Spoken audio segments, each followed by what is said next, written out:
Thank you, Sarah. This is being recorded, everybody, just so you're aware of it, which I guess you are. It's got the little got it thing at the bottom for you to click. We might just wait a moment as other people come in. Give it a few minutes, not that long, about a minute. And it would be great if people could have your cameras on if you're able, please. That would be great.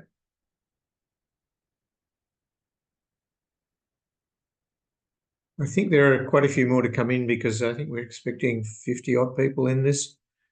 And probably some people haven't been able to make it, but nevertheless, we'll leave it at just a minute or so. There was a few challenges, Lee, with people trying to navigate getting into the room. Okay. Always challenges with Zoomies.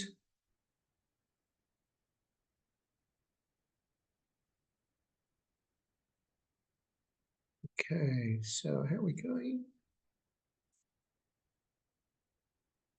2 screens. I think that's pretty good. Others may come in.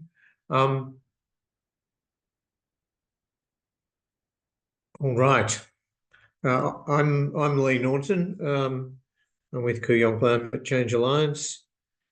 I'm your host for this breakout room. I live in Maranoa Ward, and welcome to the Solway Ward breakout room. Sarah Brennan, who you can see on screen there, is your co-host, and she'll manage the questions in this chat. And Sarah is with Lighter Footprints. As I said, I'm with Kooyong Climate Change Alliance. First, just a quick word about the retiring councillor Gary Thompson. He's retiring from Solway Ward. Gary has been quite supportive of reconciliation, especially as mayor, and he supported the climate emergency declaration. So as far as allies go, Gary hasn't, frankly, always been with us, but he's been on average within the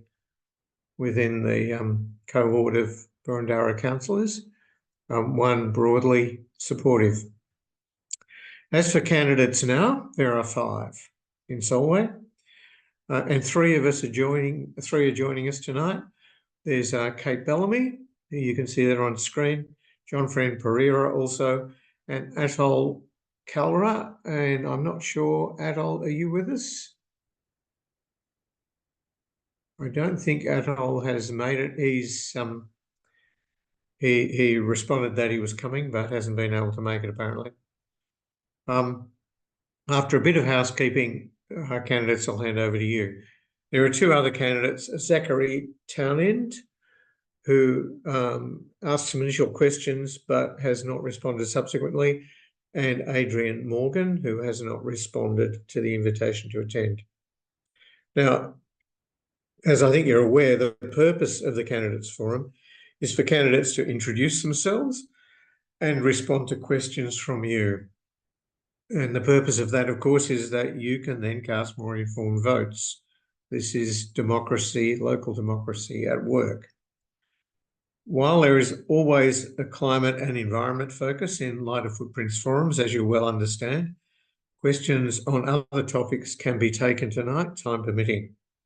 So please enter your questions into the chat at any time. Sarah will monitor and ask them on your behalf. Questions on similar topics will be combined for efficiency. So please start thinking about your questions and pop them in now and progressively as we go along. If anybody has any difficulty with seeing the chat, it's at the bottom of everybody's screen at about the middle, slightly to the left in most cases. And you should see it if you click on or touch chat. If you're on a touch screen, the chat window should appear, and at the bottom of the chat window is the place where you enter and send your question. You may need to click it before you can type into it. Just quickly, has anybody got any difficulty with that? If you do as we go along, please just say so and we'll have a go. Okay, let's get started. The way that it works is each candidate has 5 minutes to introduce themselves and answer 3 questions that were provided to them in advance. And Sarah will place the 3 questions into the chat so that you can see them. After that, Sarah will put your chat questions to the candidates. We'll finish when there are no more questions or it is 9 p.m, whichever comes first. And if all questions are, nobody has any questions and we're still ahead of 9 p.m, we've still got time up before 9 p.m, we'll take you back to the main room and you can pick other chat rooms that you may wish to attend.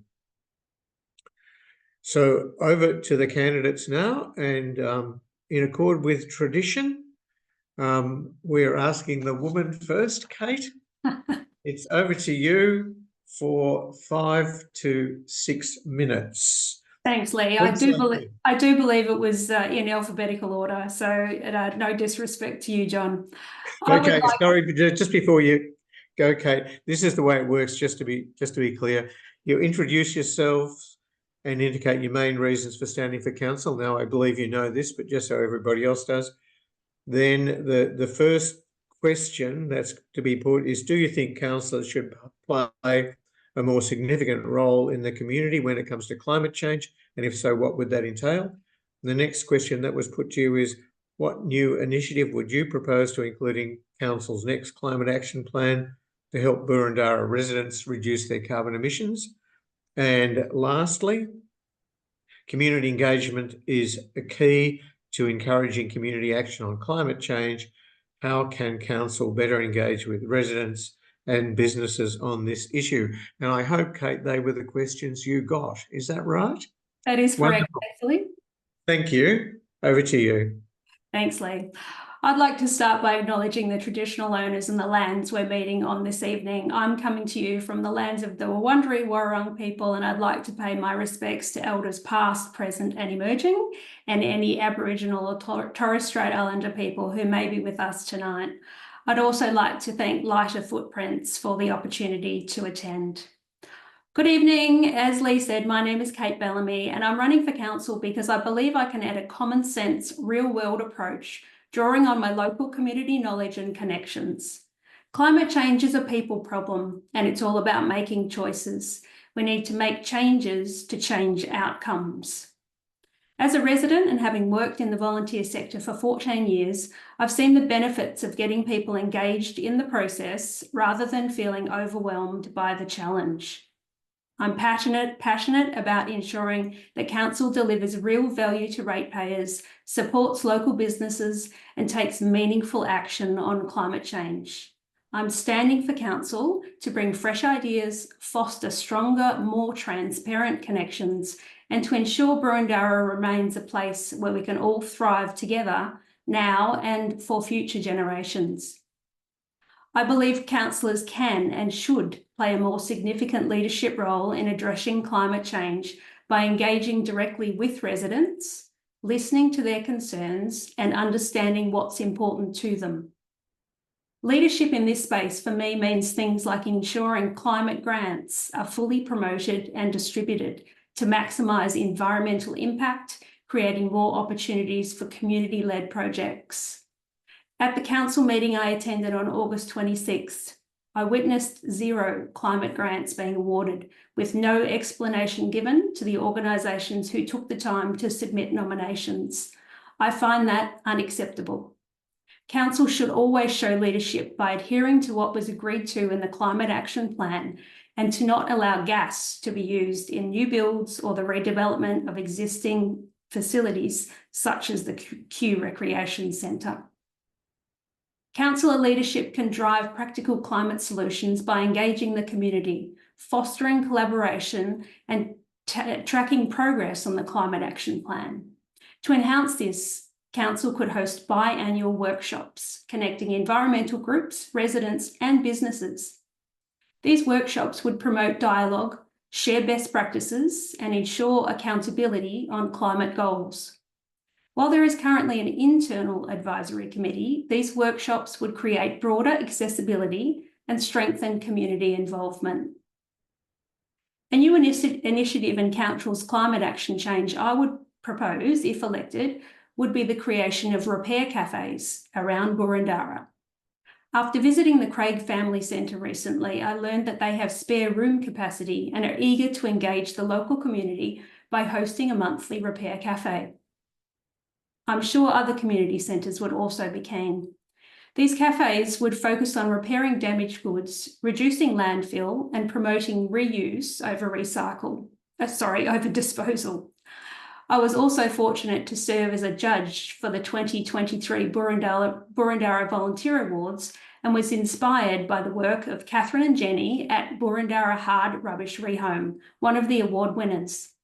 They rehome unwanted goods via Facebook, and these repair cafes would work towards the same outcome, reusing and repairing items to prevent them from ending up in landfill. This initiative also aligns with broader climate action goals. By repairing and reusing products, we reduce the need for production of new goods, which in turn lowers greenhouse gas emissions associated with manufacturing and transportation. The money saved by Council through fewer hard rubbish collections could be redirected into grants to support these repair cafes, fostering a circular economy where everyone benefits. Volunteers would run these cafes in partnership with local community centres, similar to the successful Repair Cafe in North Balwyn, the only one currently across Boroondara. This initiative would help reduce waste, cut emissions, and strengthen community bonds through practical, sustainable action. Finally, highlighting local success stories and promoting community-driven initiatives can motivate others to participate. By fostering a sense of ownership and empowerment in climate action, the Council can cultivate a more engaged and proactive community committed to addressing climate change together. I'm committed to providing real leadership that is transparent, accountable, and focused on delivering tangible outcomes for our community. I look forward to answering your questions shortly. Thank you, Kate. That was wonderful timing, as well as very well delivered. Excellent.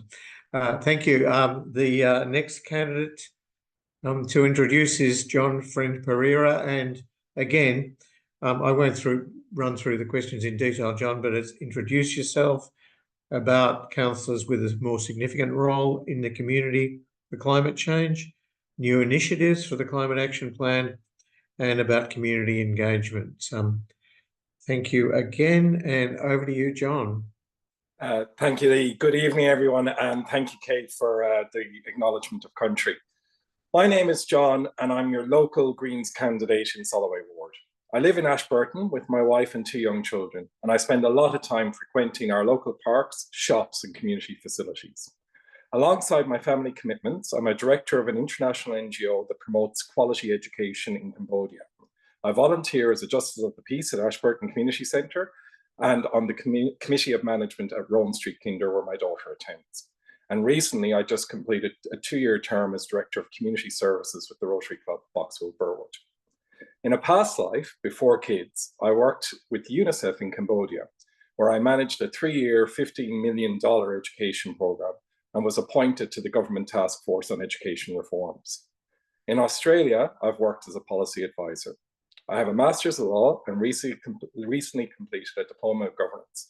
So I know how government works and how council can and should work. I'm standing for council because while living in Ashburton and Glen Iris is great, I believe it can always be better. I believe in the values that the Greens cherish, as do many in our community: democracy, environmental action, community engagement, and social justice. These values aren't just slogans. They are guiding principles that shape action. In Boroondara, our first Greens councillor, Councillor Galt, has put these values into action, calling for a climate emergency declaration, supporting the Climate Action Plan, helping to establish Electrify Boroondara, and cutting more than 13 million in wasteful spending. All of this was achieved in the face of consistent opposition from Conservative councillors who resisted action even after majority votes in council's public meetings. As a local Greens candidate, I'm not here to take orders from any organisation or party machine. Instead, I'm open and upfront that I'm guided by our shared values and that I can tap the Greens network to draw on best practices from local, state, federal, and even globally about how things can be done differently. That means we can draw on innovation and effective solutions that have worked for other communities. I have many ideas and aspirations for our community. Key passions of mine include climate action, responsible budgeting, and effective implementation of all strategies and plans. Imagine if Boroondara invested as much time, energy, and budget in climate action as it has done on heritage preservation. While heritage overlays protect the past, which is very important, it is climate action that will secure our future. Boroondara is in the top 3 councils for properties covered by heritage overlays in all of Victoria. Wouldn't it be great if we were in the top 3 for climate action as well? Electrify Boroondara shows what can be achieved by our community. This has been a huge success in many ways, and it was mainly because it was community-driven and non-partisan. I believe that council must collaborate with community groups like Electrify Boroondara, Friends of groups, bicycle user groups, and many others. Together, we create powerful partnerships that drive real change. For businesses, I'd like to look at a sustainability certification program that rewards environmentally friendly practices with incentives like reduced fees for the use of energy efficient technologies, and ensuring our shops have a marketing advantage for going green.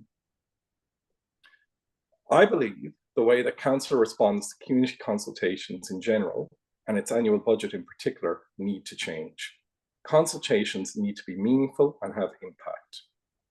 Earlier this year, Councillor Jim Park, while voting on his 11th budget, said, and I quote, "Not once, not one single time during the decade that I have been on council was the budget amended due to public consultation."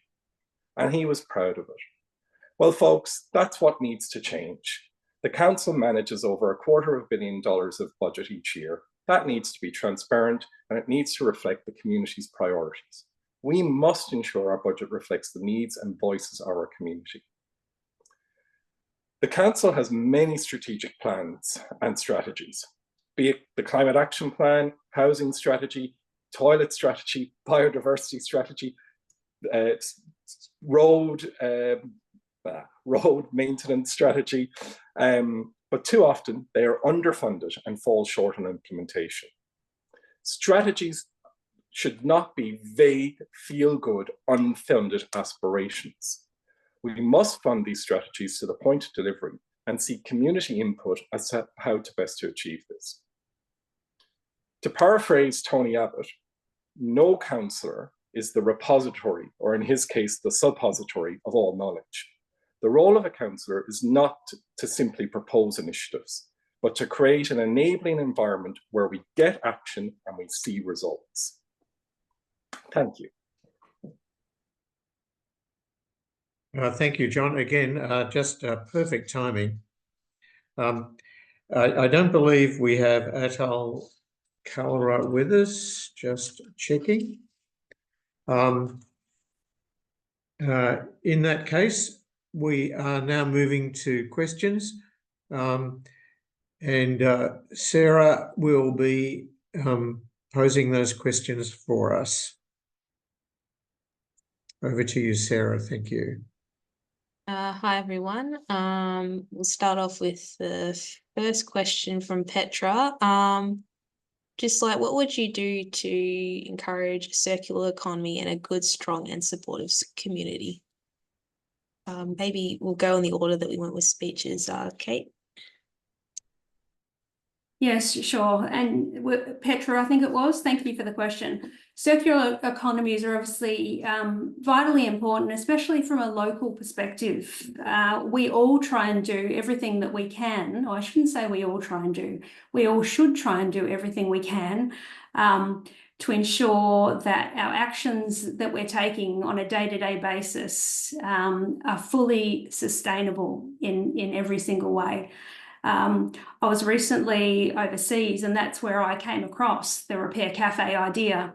And just before I went, it was the Boroondara Volunteer Awards, where I got to know some fabulous ideas from community members. There was lots of nominations, lots of climate-based nominations, with the ultimate winner being the Boroondara Hard Rubbish Rehome. So I think we actually need to get out and speak to community members, because the power is in the community to come up with the ideas that we can use to really enhance this circular economy that so many of us are trying our best to become a part of, but we don't necessarily know the way forward with it all. So for me, it's all about communicating, getting together, communicating with residents to gauge ideas, and then from a council perspective, tipping our toe in and say, okay, from a council perspective, how can we help? How can we endorse some of these fantastic ideas that we have out there in the community by putting them into the climate action plan, and then making sure in the climate action implementation plan we have set targets and rationale for the investment that's potentially needed. And I'm a big supporter of community-based grants for grassroots initiatives that help with our circular economy. Thanks, Kate. Your turn, John. Thanks. Look, I think Kate's put her finger on a few key things there. The piece I would add to that is the business engagement.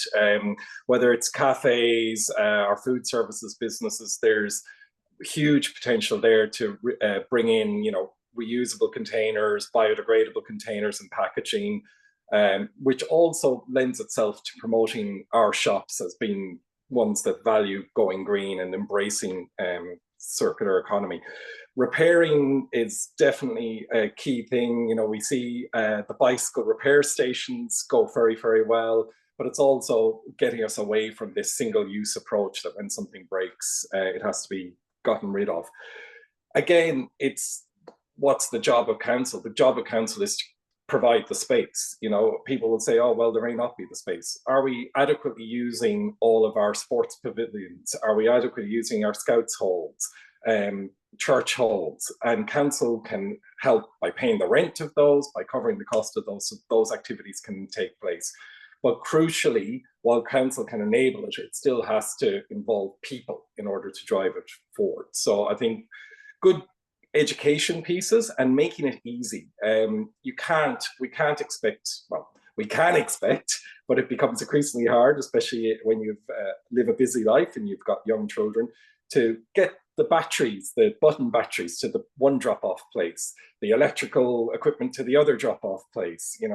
So we need to be embracing that. We look to other councils who do their soft plastic recycling. They don't require residents to go to the waste recycling centre to drop it off. So I think those are the key ways. And I think tapping business, we have a very active traders association, and tapping in and working collaboratively with them. Initiative from New South Wales that I particularly like is called Cool Seats, which allows compostable materials to be put into seats, bench seats with gardens around them, but the compostable material comes from the cafes and restaurants, and it's then used by friends groups to do support their revegetation programs. Sorry, can I just jump in one more thing? Because I'm all about, for the people that may know me, I'm all about crazy ideas. And I actually had this conversation with my 23-year-old daughter, and we were speaking about coffee cups. And I was speaking to her about how to engage younger people in this process. And we were talking about how many disposable coffee cups we potentially may go through in Boroondara on a daily basis, weekly basis, yearly basis. And so between the two of us, we came up with some sort of idea. Again, John, to your point about bringing in businesses, how can we motivate businesses by motivating residents to stop using disposable coffee cups and use their keep cups? So thank you. Who was that just Petra? Yep, showed me your little cup there. But imagine if it became a thing in Boroondara that we actually hardly used disposable coffee cups. So again, it just takes one of those ideas and those conversations you have in order to potentially stumble across something that could be really worthwhile from a community and from an environmental standpoint. Thank you, John. Thank you, Kate, for your answers to those questions. And I'm going to be the bossy facilitator here and say, it was terrific you came in with extra ideas, Kate, but from now on, I'm just going to have to do one question each.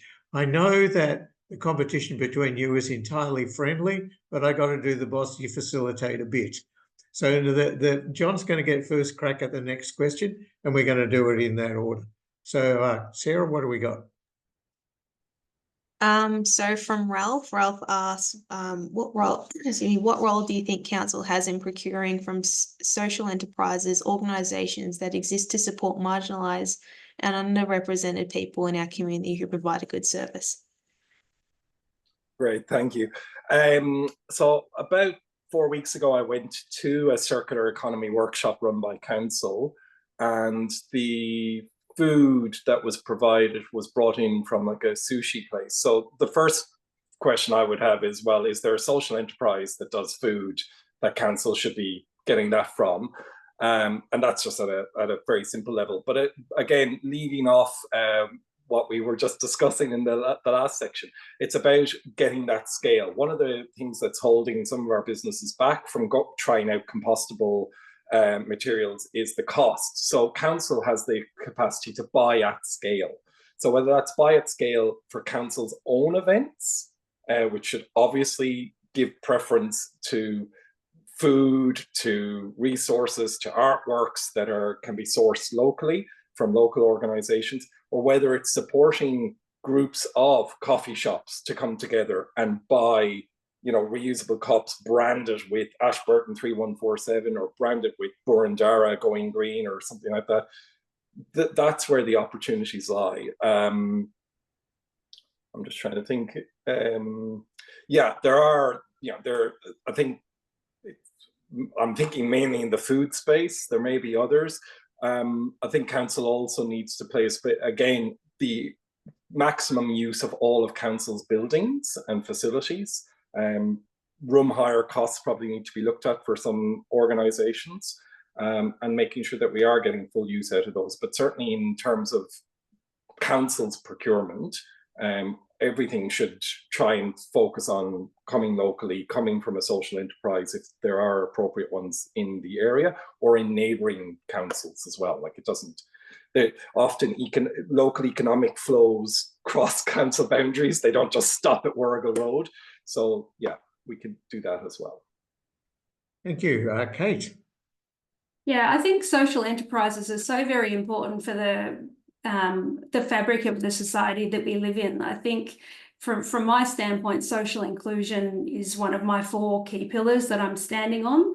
And just to give you an example, things like giving opportunity to people with disabilities is of paramount importance. And just last weekend, my husband and I attended a 60th birthday on the peninsula, and we had lunch at a cafe called the Happiness Cafe. Don't know whether anyone on the call has been down there, but the Happiness Cafe is staffed with young people who have a disability, and the owners made that conscious decision, and it is just about one of the most beautiful places you could attend. So I know we have coffee carts and alike that John mentioned in terms of locally in Boroondara, but from a council perspective, I think it's really important that we authentically offer additional support for businesses and social enterprises that provide services to our socially isolated and most vulnerable people. I think employment creates a sense of purpose for a lot of these people, and it shows the community's willingness to accept them for who they are and to provide support to them unconditionally and willingly.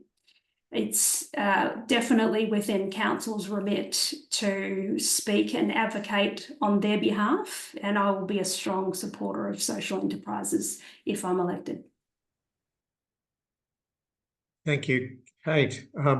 Sarah, I'm just wondering, Sarah, just checking in with you, given the number of questions that we've got,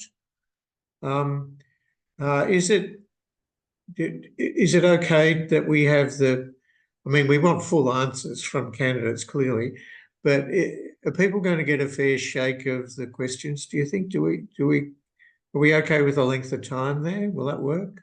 Yeah, there's a couple of questions that can be answered together. Like there's a couple of bike questions and energy stuff. So I think we should be pretty okay. Okay, cool. All right. So no problem with length of questions, candidates. You'll be pleased to hear. Okay. Thanks, Sarah. Next one. So I'm going to combine a couple of ones. So first of all, Fox, highlights the pretty dire state that we're in regards to the parts per million where it got in the atmosphere. And they ask, how can local government support people to make decisions that reduce emissions? But there's also some questions from Jenny Smithers and Tom Curtis, who asked, how can council help low-income households become more energy efficient? So really, how can council support people to reduce emissions and become, more energy efficient? And maybe we'll go Kate and John this time. Sorry, is that me first, Sarah? I got confused. Yes. Not me, okay. For me, it's all about education. And I think community-run events like Electrify Boroondara are just enormous from the point of view of the education that they provide households in order to make us all understand how we could potentially do different things within our own household that may help reduce both our emissions and our energy costs. And I'm very aware that things like Electrify are all volunteer run, and yes, some are subsidised through some local council and other grants.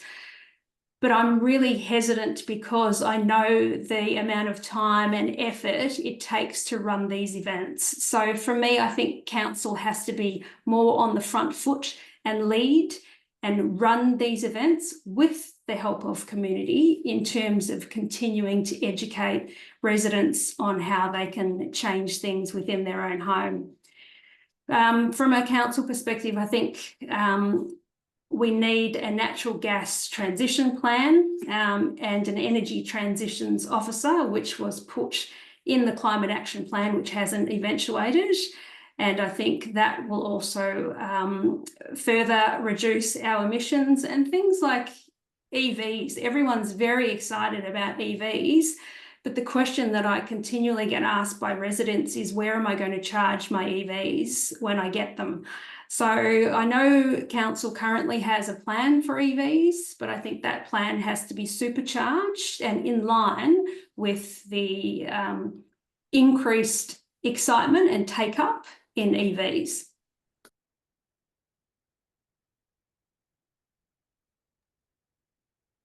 Thank you, Kate. John. Thank you. Look, I think a community solar program is probably at the heart of supporting lower income houses. In South Australia, the city of Mitcham introduced a community renewables program where they bulk buy solar panels, batteries.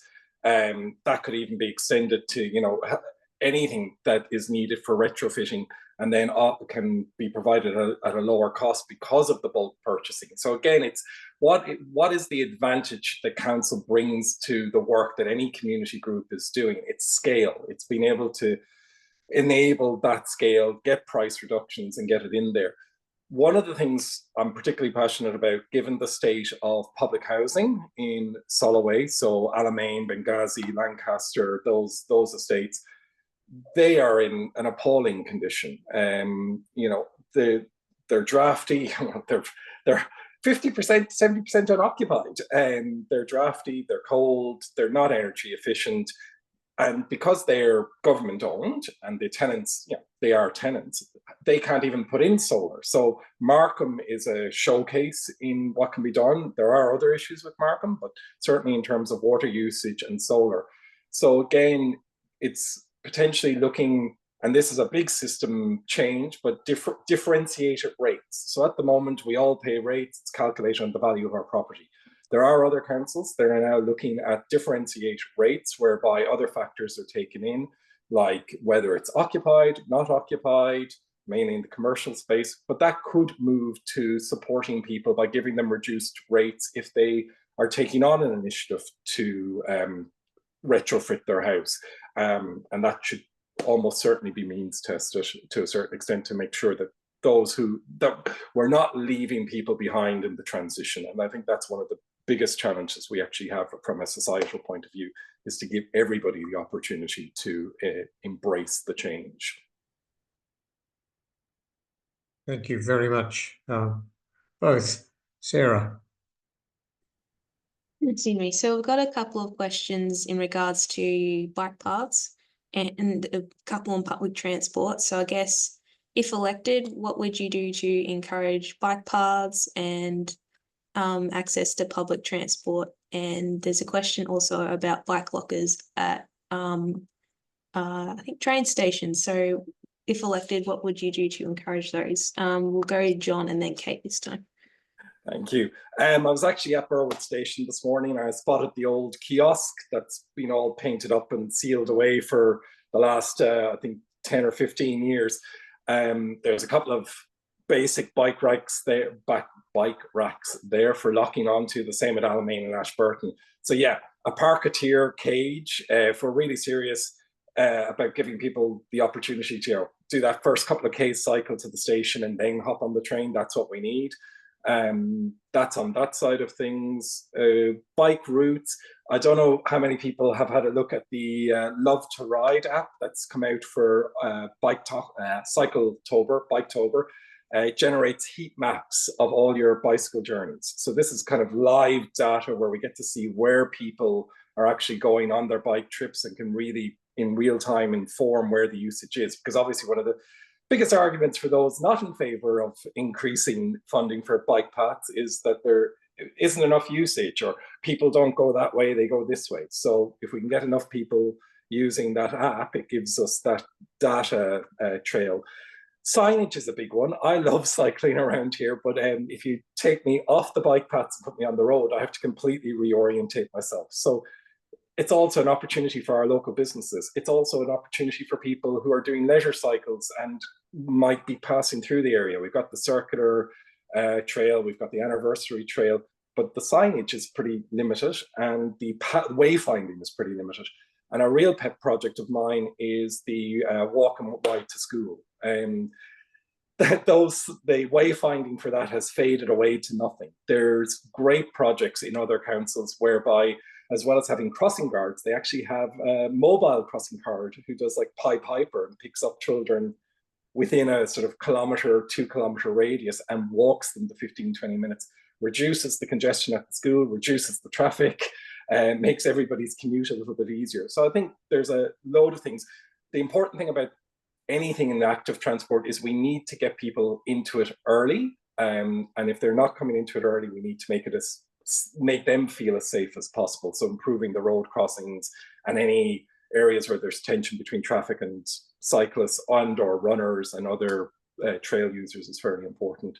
But there's loads of low-hanging fruit, consistent, safe crossings, wombat crossings, rather than a mishmash of crossing systems that we have at the moment. And as I say, the cycle and walk to school routes, I think, would be absolutely vital and could really get families doing that commute on a bike, maybe, rather than everybody going in cars. Thank you, John. Kate. Thanks, John. I think strategic cycling corridors are really, really important. I think everyone in the Solway ward, I'm sure we all agree, we love the fact that we've got so many fantastic bike trails around where we are. I think for me, the big thing with the bicycle strategy is there seems to be this love-hate relationship between cyclists and non-cyclists. So I feel that a really important part of the cycling strategy has to be an education piece whereby we're actually bringing our community together and explaining why active transport is so vitally important, both from a health and wellbeing perspective and an environmental perspective. And I think sometimes that piece of the puzzle is missed.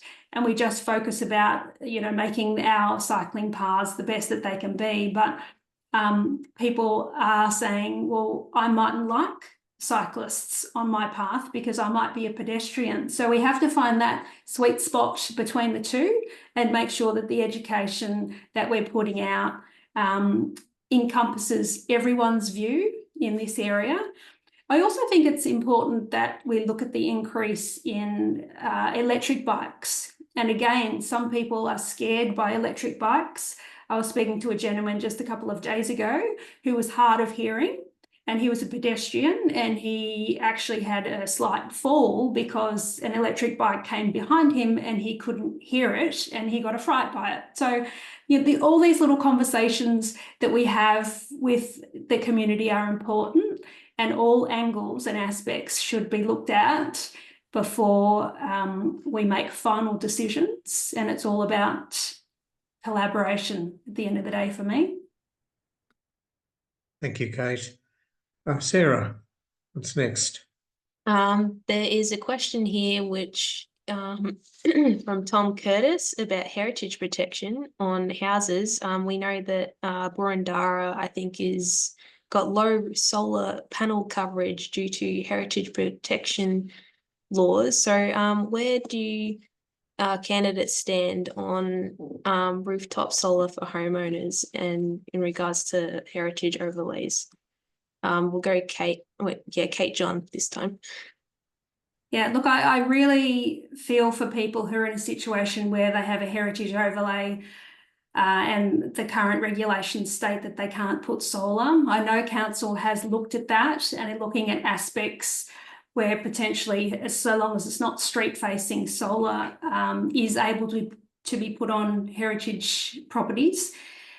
For me, it's a common sense approach. If someone desperately wants to put solar on their home because they want to be more energy efficient, they want to be more environmentally conscious, and they want to save themselves some money, I think they should be able to do that. I think cost of living in certain circumstances has to trump a heritage property. As much as we love our heritage, and it's very, very important, and we love the environment that we live in and our leafy streets and our beautiful homes, at the end of the day, our cost of living is increasing. So it is important for individual households to be able to make choices like putting solar panels on their roof to help reduce their living costs. Thank you, Kate. John? I don't think we hear it often enough from political candidates that they can say they totally agree with their opponents, but on this case, I totally agree. And look, there's got to be that crossover point between heritage and livability. Nobody wants, well, at least I don't know anybody who wants to live in a heritage listed house that has high electricity costs, high heating costs, is drafty, is cold, therefore they can't sell it on. Therefore, they end up starting to only live in one room. Therefore, the building starts to degrade, and then we lose the building. Here, solar panels are not permanent. They can be removed. If the next owner of the house feels so passionately about returning the aesthetic, they could remove the panels. So in short, I would be in favor of that. I'd also be keen. A lot of other countries and jurisdictions, when they put a property, give it a heritage designation, actually have some schemes available to support the owners to take things on, so whether that's eaves, whether that's double glazing, to do other things, to be able to maintain the heritage character, because obviously that drives up the cost of any renovations and retrofitting you want to do. So again, if we are passionate about heritage, then let's be passionate about getting the match between heritage and energy efficiency and livability. Thank you, John. Thank you, Kate, for those answers. Sarah, next one. I got a question from Patrick. It was a direct message, so you might not be able to see it in the chat, but will you support the state government's plan to boost housing density by supporting more apartments in Camberwell and other identified zones? I suppose maybe you focus on your ward if you choose, but yeah. John, Kate this time. All right, this is where I may get very political.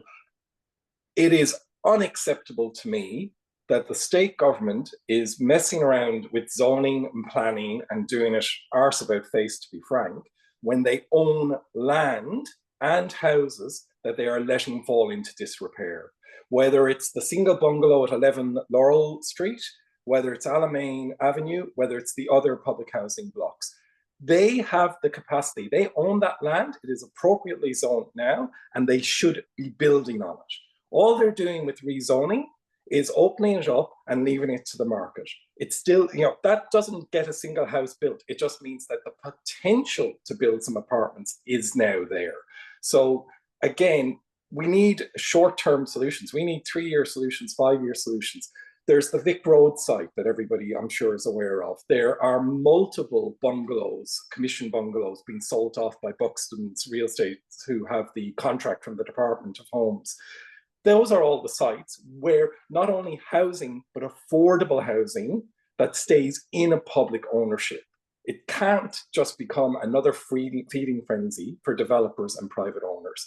So in short, what's currently proposed, I think, is an incredibly blunt instrument. It takes no account of what the Planning Institute of Victoria and Australia have said.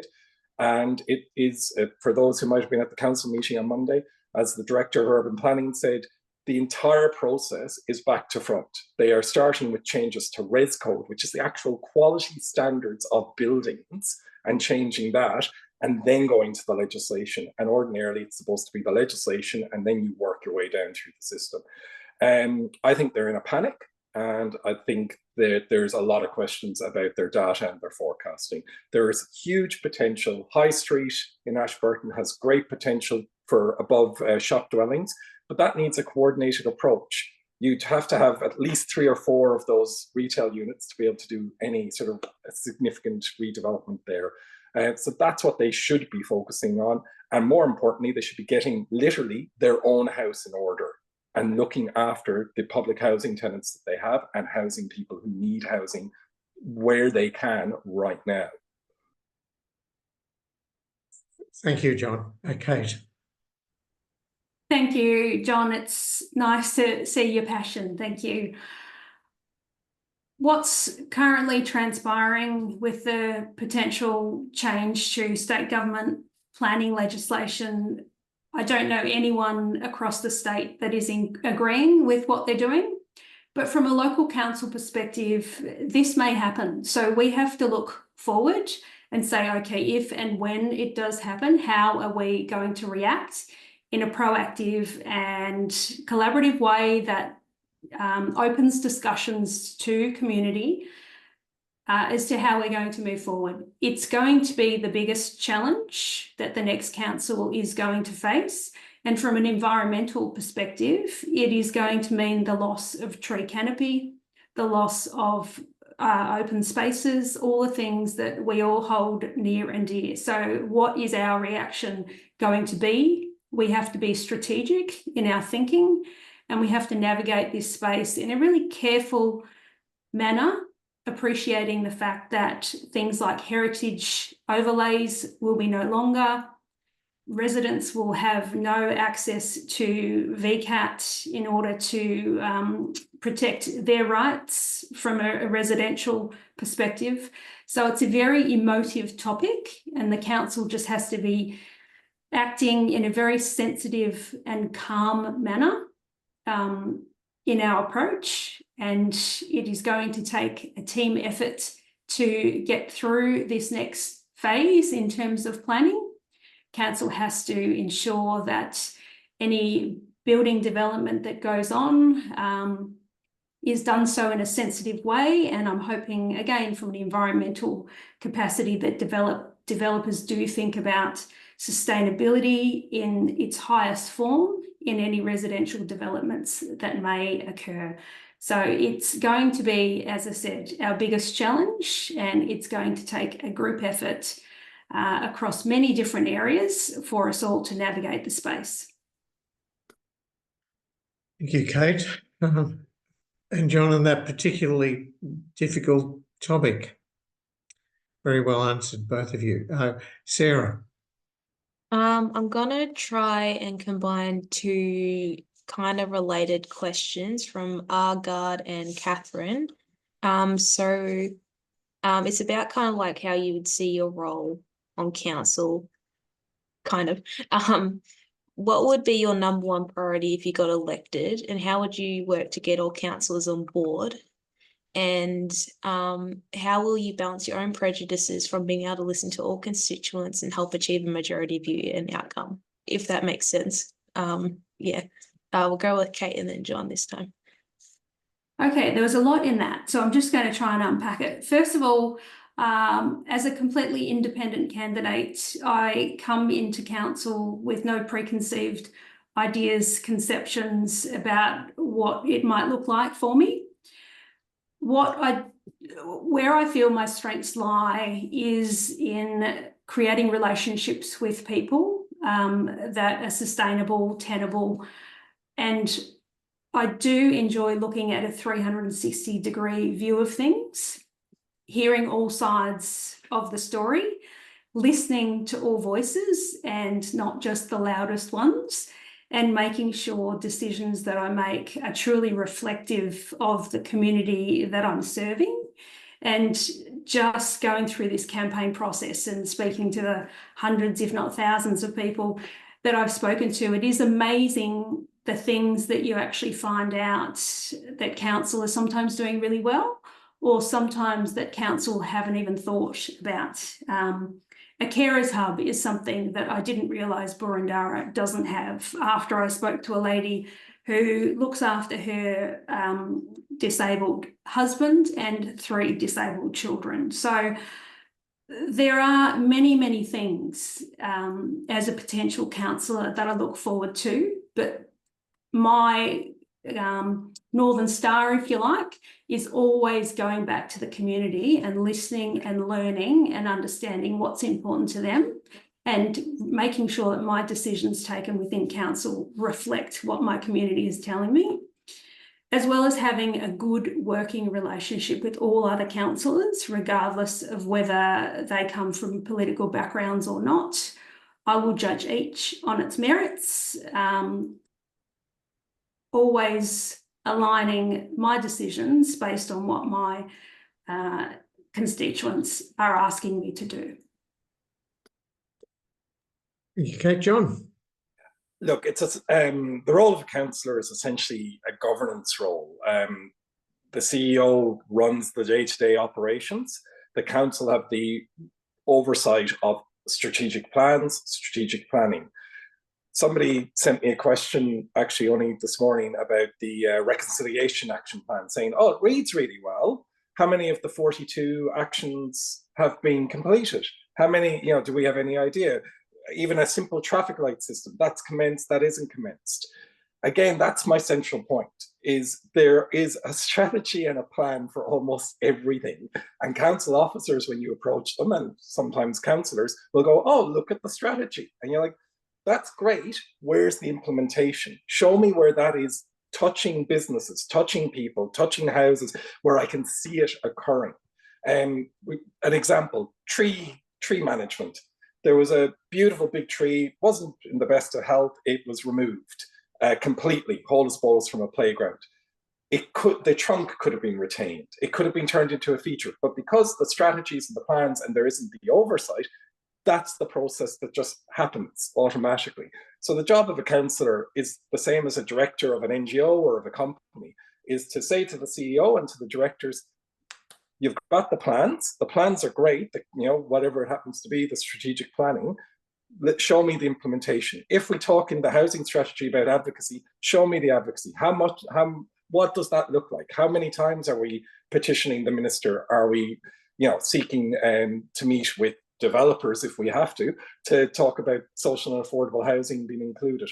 That's what matters. I think sometimes that it appears to me, much like it was in Cambodia, that they're very good at producing the glossy documents with lovely photos, and then it's job done. We'll look at that again in 4 years when we review it. So that's what a councillor needs to be able to do.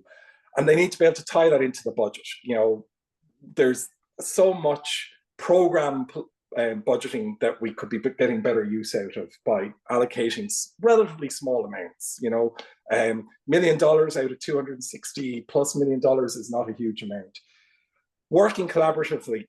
If they're agreed strategies of councils, then the question is, why isn't every councillor supporting it? If you're going to support it in a public meeting, you need to be supporting it in the non-public meetings as well.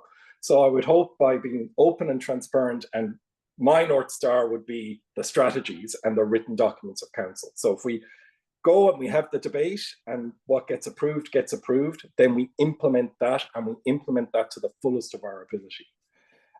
In terms of people that you might have differing views with, one of the interesting things is going as a branded party candidate out, you do get very interesting reactions from people. It's listening. Most people just want to be listened to. They want to be heard. They want to feel respected. You don't have to always agree with them. You don't always have to challenge either, but you do have to listen. My team and I have door knocked over 4,000 doors. We've had over 1,400 conversations, and that's been the crucial thing, you know, is to just listen respectfully. And then if somebody wants to follow up or they want to ask why you agree or don't agree with them, giving them that explanation. But yeah, I think I can do that. There might be a bit of a struggle gaining good working relationships with all of the councillors initially, but hopefully the councillors fall. I say, you know, you're either you don't get to run your own show. You have to have, as many of you would know, 6 other councillors to support on any initiative as a minimum. So that's what you're working towards the whole time on anything that you and your community are passionate about. Thank you, John, and thank you, Kate, for those very comprehensive answers. Sarah, what else have we got? What do you think council could do? Oh, this is from Rita. What do you think council could do to encourage residents to increase biodiversity on their properties? We'll go with John, then Kate. Oh, look, obvious one, nature strips. You have to get a permit to rewild your nature strip. It took me 41 days to get mine. 41 days, 2 phone calls, 5 emails to get a permit to rewild your nature strip. I cannot understand why, again, it's this proactive thing. And there are groups out there who I think are starting to tentatively discuss this, why council should be facilitating a group, the Scouts, Cooyoung Coots Alliance, whoever it is, to do a survey of a street. If you get X number of houses on the street that say, yeah, I want to rewild my nature strip, no permits, and not only that, a grant, and you get on with doing it. Like, it's this micro control of things when you're trying to encourage people to do good things. They do the plants. You can get your plants for your nature strip, obviously, from council. That's a good thing. But it's got to be about, yeah, within your own space, and remembering that nature strip is actually council property. But I can't understand why that isn't being encouraged, actively encouraged and promoted, and why a permit is required and why it takes so long. So I think even, again, grants to allow, how cool would it be to, you know, get everybody on a street, survey them, find out who would like to do it, and then do it at scale. And when you do it at scale, you reduce the cost and you get a lovely beautification as well. That's a simple one. Giving good advice on plants to go in the garden. If you're not green fingered, as I'm not, you need to know what's a weed and what isn't a weed. Can I get that tree and put it in there? What are the, you know, so good, clear, simple information for people who want to take that on, I think, is the other key one within our own properties. And then there are huge opportunities in the non-ovals, the non-sports playing areas the council controls. Again, you know, the sow don't mow kind of approach to things, I think would be great to embrace. Thank you, Kate. Thanks, John. Absolutely, the biodiversity nature strip program is a fantastic one, and unfortunately that was one of the grants that was not awarded in the meeting that I was there.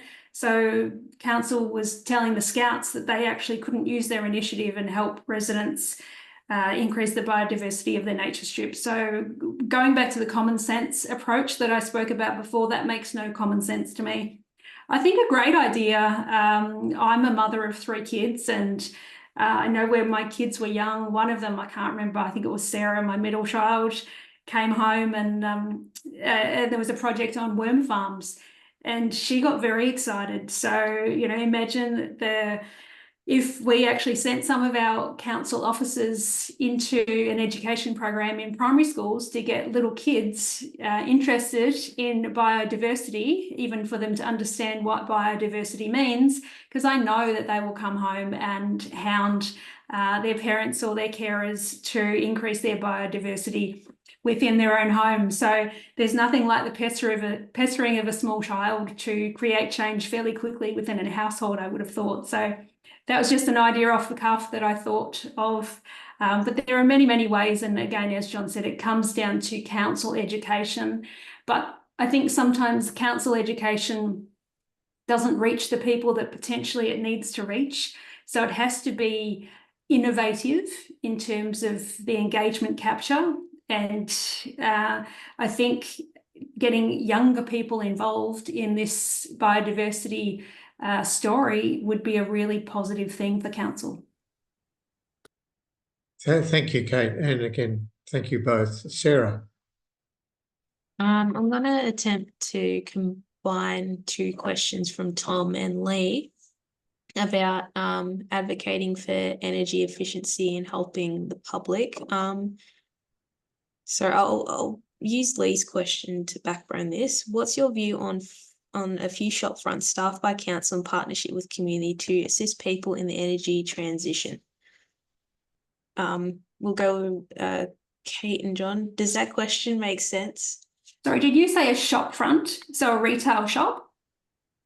Lee, did you want to maybe elaborate if that's, yeah, please. Yeah, indeed. Things like where there are vacant shops doing pop-ups during the vacancy or taking a rental. So it's in the community. Yeah, absolutely. For me, I'm a visual learner. So if I see something visually, it really resonates straight away with me. Obviously, there would be a cost associated with that. So it would be a cost versus benefit analysis. But I think if it was a short, sharp program, yes, absolutely.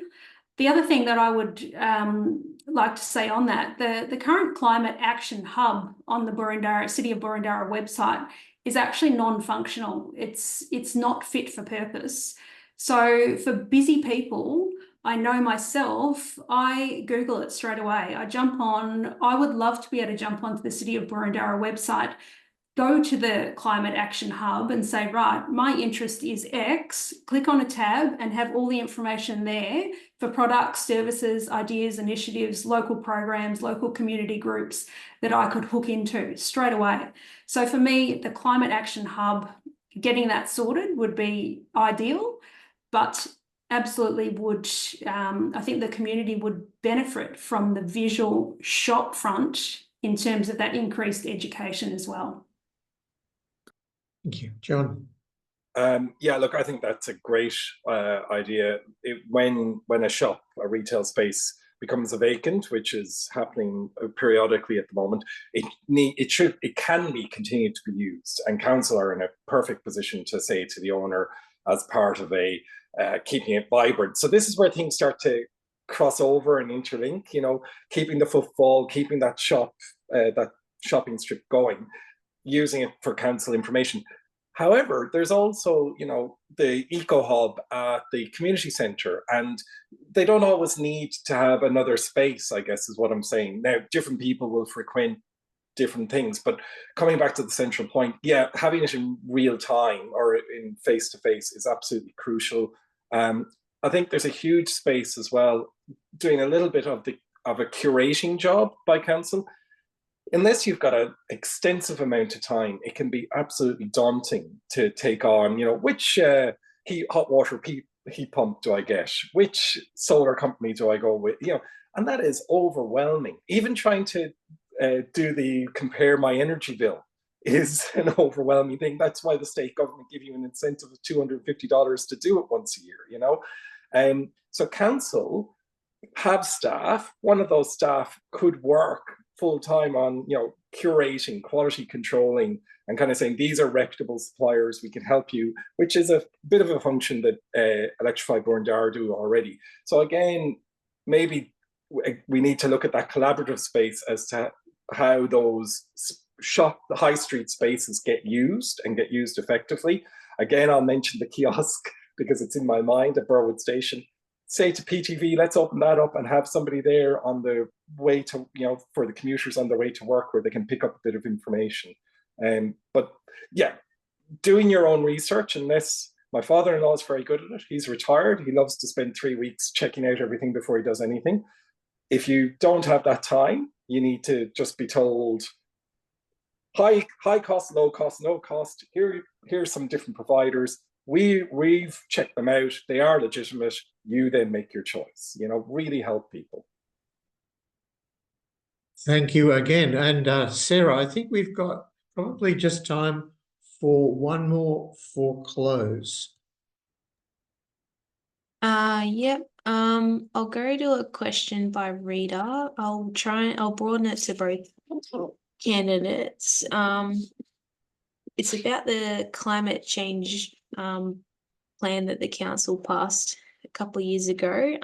What would you change about it? Yeah, we'll go. Who was John? Kate, is that right? This time.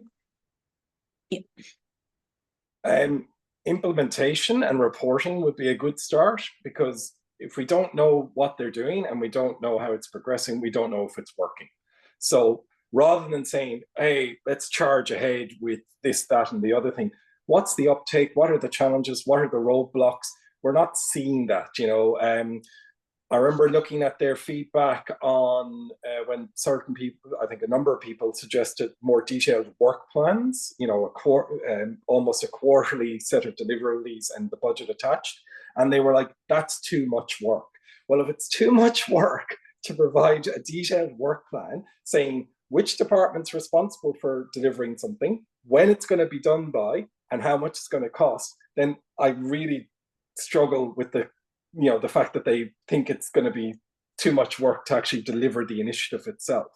So I think that's what we need to focus on. We need to focus on getting it moving, getting it going, having some senior staff given responsibility directly for it, and for them to be reporting back at a quarterly basis saying, this is the progress we're making, all that. And then when you come to the review stage, going, that didn't work, addressing some of the things that Kate's talked about, it's bringing people with you. Why didn't it work? Okay, how do we modify it and learn? But we're just not getting enough implementation on it at the moment.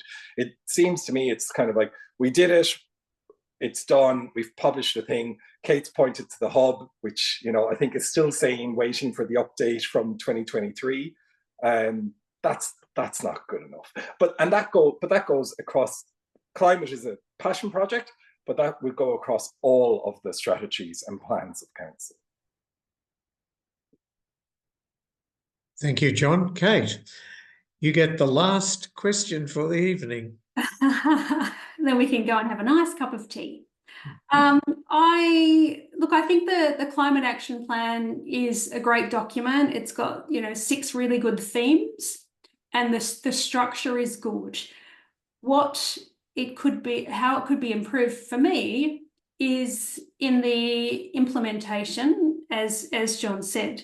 So I go back to what I said in my introduction. One of the things that I think could pull this whole thing together and create a climate action plan that everyone can be proud of and involved in is that biannual workshop where we get members of community, members of council, members of business together and check in on the climate implementation plan. How are we doing? And make changes mid-year or whenever we're going to have these biannual workshops, rather than just, I'm seeing a lot of ongoing in the implementation plan. How are you going? I'm ongoing. Well, what does that actually mean? Does that mean that I haven't actually hit the target yet? So we'll just put ongoing and we'll flick it back into next year. For me, there's no accountability there. If we have these biannual workshops, there's transparency. Everyone knows that they're going to happen. We've got lots of different members of community committed to those workshops to allow us to create some actionable change, which is why we actually put the plan together in the first place. We want to move forward, not look back at what we have or we haven't done. And if things aren't working, we can change them then and there and create an updated action plan with actioned instead of ongoing. Thank you very much, Kate, and thank you very much, both of you. We only have 4 minutes to go, and I don't think that we should have another question because it'll take up the entire 4 minutes. And as facilitator, I really want to say something to close off, and this is it. I think we're extraordinarily fortunate to have candidates of the quality of both of you standing. This is a personal view, but I would be pretty sure it's shared. And I am really, really sorry that we can't have smaller wards and more councillors so you could both be elected. And I'll be putting in a request to the new council that they have an honorary councillor, which is the one of you that doesn't get in. So you've been absolutely fabulous. Thank you so very, very much for coming along. It's a pity we didn't get to hear from the others, but then they would have taken time that you have used so well. So I appreciate it. I'd just like everybody to give the Zoom clap, whichever way you want to do it. Thank you. That's absolutely fabulous. Thank you again so very, very much, and all the best with the remainder of the election campaign. And thank you again so much for standing. It takes courage and commitment, and you both have it in spades. That's fantastic. And thank you everybody so much for coming and for asking such wonderful questions. That brings it to a close. There are 2 minutes to go, but I'm going to close it now. If people want to hang around for 2 minutes, you're very